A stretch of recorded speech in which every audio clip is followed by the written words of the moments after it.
Assalamualaikum, my name is Daniel. I've actually got two questions, one for my mother who's beside me and one for myself. My first question is, you talked about the close relationship between the US and Pakistan, and how basically the Pakistani government has bowed to US pressure on certain things. How would your government, if it come into power, stand up to the US, for example, when drone attacks take place, or these sort of actions happen in Pakistan, which is supposed to be a sovereign nation? That's my first question to you.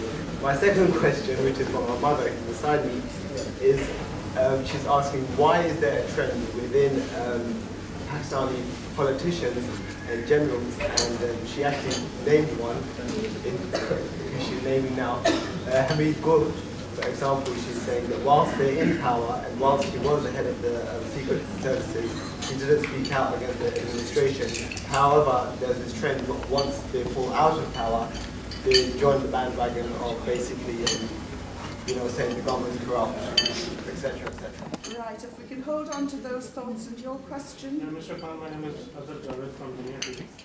My question is, that Mr. Mozambique is here. You spoke about Musharraf. He's the most strong witness against Musharraf in the world. I can say that you can initiate a complete inquiry and a case against him in UK. Do you have any plan to start any inquiry against him with the collaboration of Mr. Mozambique? And number two, Mr. Musharraf claims that he has 200,000 people backing on Facebook, and is very popular among the youth of Pakistan, and he's also announced to participate in the politics. How you comment on it? Do you want to answer those two? Well, I'll answer this. Well, Mr. Mozambique can answer that if he's willing to be a witness. I believe Lord Nazir was already trying to take Musharraf to court. I do believe that if Musharraf ever comes to Pakistan, he will be slapped with a lot of the court cases. There's the murder of Nawab Akbar Bugti. There is the killing, incinerating of these children and women in Lal Masjid. Then there's taking the army into tribal area, and this extrajudicial killing which is still going on. It is clearly violating Article 4 of our Constitution, where you can't be judge, jury, and executioner. People have the right to prove their innocence. And Musharraf used, actually, Michael Schur, who wrote the book Imperial Hubris, he writes in that book that he writes in Washington Post, saying that, look, do not push Musharraf to do our dirty work against Pakistan's national interest, that people of his country might remove him. And he quotes that Musharraf sent the Pakistan army into Pakistan's tribal areas in Waziristan under American pressure against Pakistan's interests. So of course, I was in Parliament at the time when Musharraf sent the forces, and I objected to when Pakistan, in February 2004, Pakistani forces were being sent into Waziristan, and Musharraf called me a terrorist without a beard for opposing this. So I think Musharraf will not come to Pakistan. If he comes to Pakistan, I don't know about the Facebook fans he has. I don't think he understands the reception that's waiting him in Pakistan. It's not going to be very pleasant. I'd hate to be in his shoes. About the two questions, I don't know why people don't have the courage to speak out when they're in power, and they only speak out once they're out of power. Perhaps it's this problem of bureaucracy, and whether military bureaucracy or civil bureaucracy, people in the system find it too difficult to take a stand, and afterwards they speak up. But I don't mind if people at any stage stand up for the truth. Well, we should welcome it.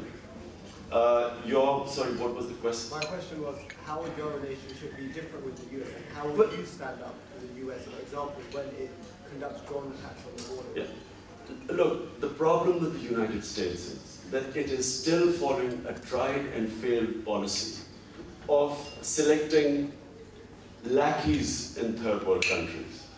Rather than building friendships, they want pliable dictators to do their job. So therefore, the contradiction that at one point the US, the only reason for going into Iraq was to set up democracy in Iraq, to remove dictatorship.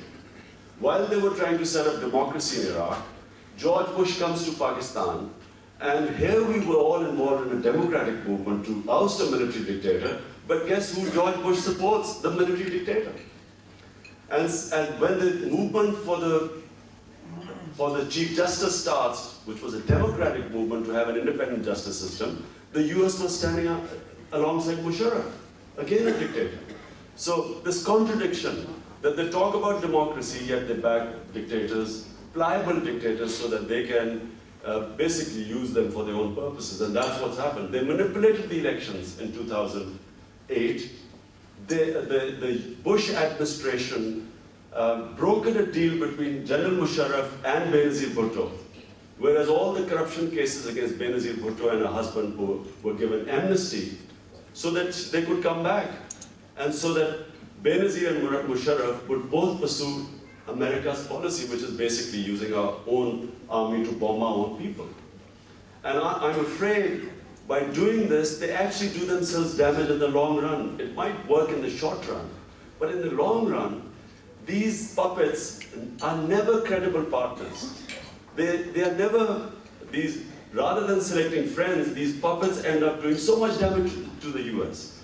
Now what the US needs are credible partners in Afghanistan and in Pakistan to rescue them from this situation.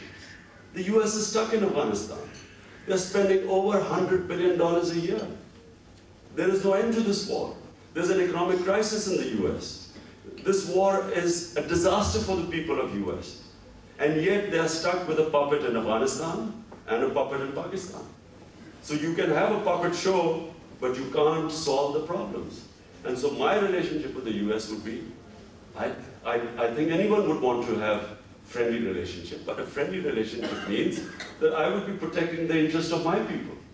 So we would agree somewhere, but wherever my own country's interests are at stake, I would disagree. I would want Pakistan to be a sovereign country. I cannot bear the humiliation of what we are right now as a client state. And the final two questions are from Maqbool Javed, and Tayyip will take yours first, and then Maqbool. Sorry. I've got three questions, but given the time constraints, I'll ask two very quick questions, slightly different. The first one is a personal question, if I may ask. In the creation of Pakistan, there are some legendary personalities. Of the two, as most people would agree, the two main ones are Muhammad Ali Jinnah and Allama Iqbal. Yourself, as a cricketer, sportsman, politician, and charity worker, and of course superstar, who would you identify yourself with? And my second question, slightly off topic, if I may ask, based on your experience, when would you think Pakistan will be ready to raise the World Cup again? Right, okay, and Maqbool? Last. The very last question. All right. Well, as a lawyer and speaking on behalf of caged prisoners, I think you're right to identify the absence of the rule of law as being a major issue in Pakistan, and we've documented the consequences that have led to the incarceration of thousands across the world, and particularly, as you say, the war on terror. But I think you speak passionately about the fact that Pakistan has a vibrant media and has an independent Supreme Court. How do you see yourself working with others to create that respect for the rule of law and human rights? How are you going to stir the hearts of the masses so that there is the rightful outrage as to what happens in that country? As you've eloquently pointed out, the political class is blind and will not change. But we need, if the country is to survive, a movement of the people of Pakistan to stand up and to be led so that they can truly a kind of safeguarding of the rule of law and creating a more just society. Okay, is that it? So okay, I start with it's very easy. I was asked when will Pakistan win the World Cup next? When Tehreek Insaf comes to power.